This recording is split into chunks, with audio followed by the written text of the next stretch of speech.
Alright guys, welcome back to a brand new YouTube video on the channel. We're down here at Ramp Fest today. I've got something fun for you. I'm gonna do my top 5 easiest tricks to learn. We'll say as an intermediate, like the end of beginner towards intermediate, that are actually good, but they're super easy to learn too. So some of you might be able to do some of these, but if you can't, you should give them a crack because they're super easy. So we're gonna bring that out. But first things first, dude, smash the thumbs up button. You guys have been killing it. We are approaching like almost 100 likes a video, dude. We're almost at that 1,000 view mark too. So share the videos, I absolutely love it. Keep the comments rolling, dude. I love reading all of them. I always read every single comment and I always reply. Go cop some merch. I'm not wearing it today, I'm wearing my work gear, but sorry about that. I'm not rocking the merch. I'm not even rocking the own stuff. But go cop some. Link in the description, dude. Let's roll into the video with the top 5 easiest tricks that you guys can learn. Let's go. Hey guys, the first one is, it's gonna be a Superman deck grab, dude.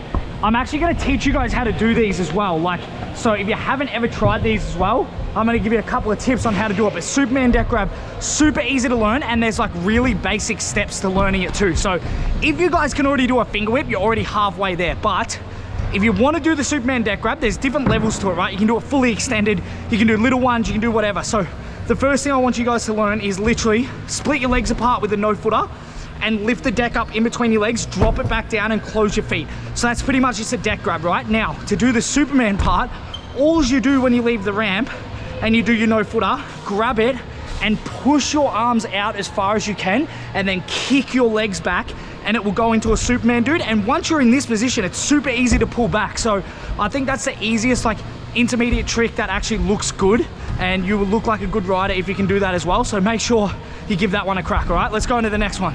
All right guys, here's the second one. The second one's actually one of my favorite tricks.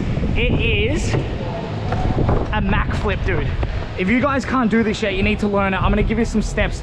I think it's super easy to learn. All that you guys need to have basically is a bri down. Once you can bri, dude, the Mac is super easy. So the only thing you're gonna do differently to the bri and the Mac is you're gonna do what's called a scoop. So I'm gonna point my camera down a little bit so you guys can see my feet. So instead of turning your bars this way and pulling a bri flip, you're gonna turn your bars the same way, but you're gonna kick your back foot out in a scooping motion, just like that. So you're gonna, I'm regular, right? So if you're goofy, just do it the other way, but just kick it out like that, throw it over and do a bri. So do basically a half a whip. So I do like a half a whip, throw. So we'll go one more, so half a whip, throw it over, and it'll do a Mac flip, dude. And it's so easy, it locks into place super well, and it's just so easy to catch. So I think this is a super easy trick to learn. Most of you guys should be able to do this as an intermediate, but if you can't and you're coming off the beginner stage, definitely give it a crack. I'll definitely do a full tutorial on the Mac flip, but I think the main thing is basically turning those bars and getting that scoop. By the way, just a quick tip, if you do the scoop properly, you will be able to do a buttercup as well. So that is the key to doing a butter too. Guys, let's move on to the next one. It is a Kickless, dude, or a finger kickless. This is one of the easiest tricks to learn, dude. Honestly, it's so easy to learn. It looks like it's not, but it really is, right? A lot of people get confused because it's an opposite finger whip, but you don't really think about an opposite finger whip. Just think about a kickless and hitting it, right? So it's super easy to land. I reckon you guys could get this in about 10 shots if you do it right, yeah? So the trick is not to lean back on this. Lean forwards on it, right? If you lean forwards over the kickless, you'll get it. So you're leaning forwards, chin over the bars, put your chin in line with your front wheel, hit it with your opposite hand, and then just do a kickless, dude. It feels exactly the same. The only thing you're doing differently is hitting it with your hand instead of flicking it off your feet. But I definitely reckon this is one of the easiest intermediate tricks to learn, and it looks cool, and you can add heaps to it as well. Just want to give a little bit more context for the kickless as well. There's a couple of ways to do it. So everything I said, leaning forwards, hitting it out, but if you're not too good at kicklesses, you can actually hit the scooter away from you. So you can push the deck really far away from you, then do a kickless and bring it back in. That works really good. That's how I learned it. Right now, I can stay over the top of it by fully leaning forwards, but if you want to just stay upright and smack the scooter away from you, then turn your bars and do the kickless, that works the same as well. And it's super easy to land because so are kicklesses. Like, if you can already do a kickless, dude, you'll be able to get this so damn easy, and it just looks way better than a kickless too. Guys, we'll do the next one. It's another kickless combo, and it is the heel kickless, dude. Oh my God, this is easy. Now, there will be a debate in the comments, and I want you guys to get down there if you can already do this trick. What do you think's harder, a kickless late or a heel kickless? So you got kickless late, ending in a double whip, or starting with a double heel and doing the heel kickless.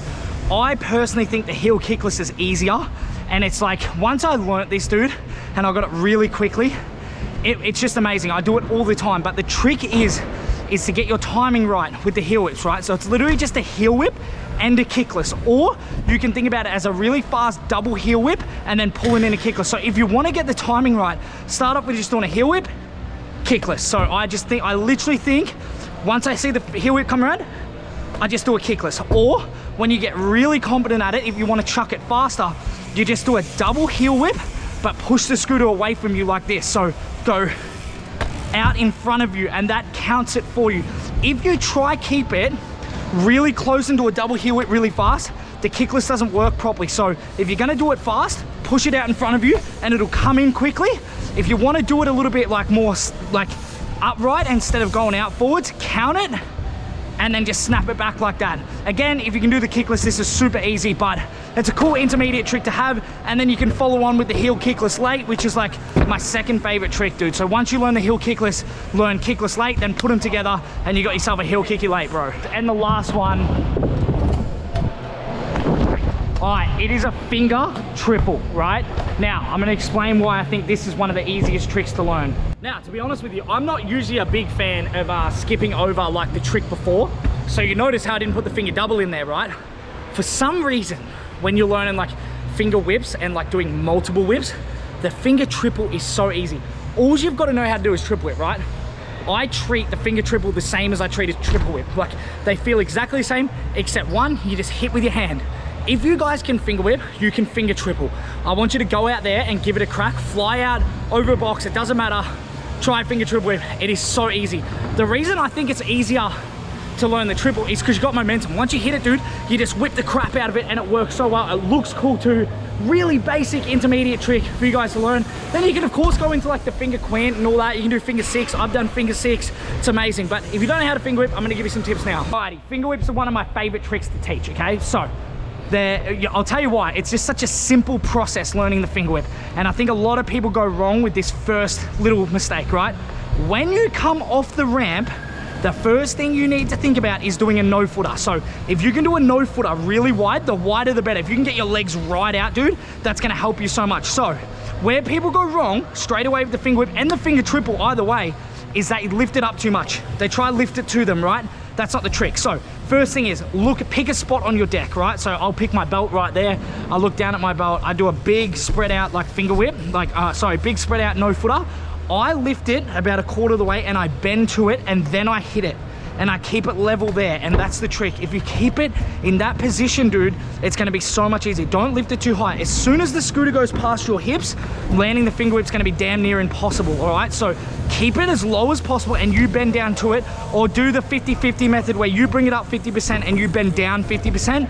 Keep those legs open the whole time, then close them at the end, dude, and you've got finger whip, finger double, finger triple, finger quad, whatever you want, yeah? Okay, guys, that's gonna conclude the video for the top 5 easiest tricks to learn. I only did 5, but there's like 15 that I can teach you guys. There's about 15 or 20 that are really super easy to learn that I think everyone coming off beginner to intermediate could do so easily. So if you want another video like this, let me know. I'm keen to do more. I just stick to top 5s. They're real quick to film, real easy, but I can do top 5 part 2, and I could do a top 5 hardest intermediate tricks to learn as well, and kind of walk you through how to do those as well, because I have 5 that are really hard that I struggle with as well. But nonetheless, I'm gonna go back out and have a ride now, so the next video will be a riding video after this. So it's freaking hot as in here. So yeah, I hope you got this far in the video. If you did, smash the thumbs up button, drop a comment down below. Don't forget to go pick up your merch, dude, and I'll see you guys in the next video. Peace.